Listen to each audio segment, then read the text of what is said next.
Concerns are mounting tonight in Plaquemines Parish, where officials are becoming increasingly worried about sea life kills in waters previously impacted by the oil spill. There were 2 major fish kills last week, and yesterday a dead whale was discovered and brought in for testing. The State Department of Wildlife and Fisheries sent biologists to Friday's fish kill to try and determine what may have caused it. They declined to do an on-camera interview. Something besides oil washed ashore along a section of beach in Gulfport today. Construction workers at Jones Park called WLOX this morning with news about a fish kill. Steve Phillips checked it out for us and joins us in the studio tonight with more details. Steve? Jeff, we actually smelled the problem before we saw it this morning. Dead menhaden, or pogies, washed ashore along the beach.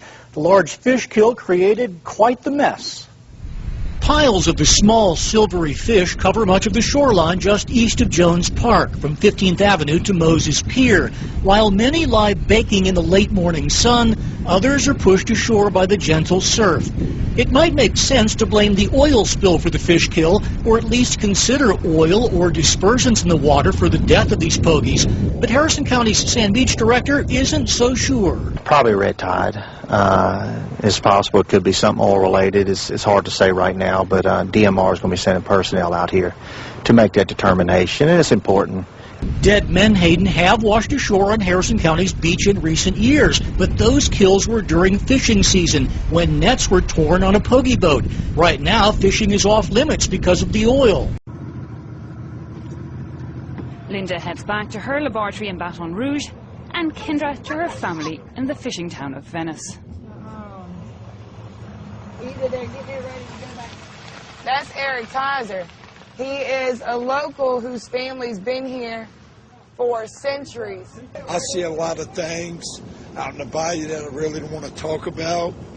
You know, they got dead fish just floating up everywhere. Well, thousands of fish are dead at the mouth of a shipping channel, as well as a dead whale that was reported in Venice today. The species include crabs, stingrays, eel, drum, speckled trout, and redfish. The video you're about to see is not a gravel road. Those are the dead fish. Plaquemines Parish President Billy Nungesser sent these pictures. He says that there is no testing going on to determine if the fish are dead from the oil spill. Thousands of fish found dead near Cat Island in the Mississippi Sound. Silver brim and huge redfish, one of the Gulf's best-known delicacies, at least 30 inches long, weighing 30 pounds or more, floating on the surface of an area estimated at 2 square miles. Quite a spread of dead fish, huh? Locals insist this is evidence there is still plenty of oil in the Gulf waters, much of it below the surface or on the sea floor. According to the state of Mississippi and DMR, they say the seafood is safe and that, you know, we could have probably be taking those home and eating them if we wanted to. The oysters, what's going to happen to them? They don't even have a chance to get up and move. They have to stay on the bottom. They don't swim.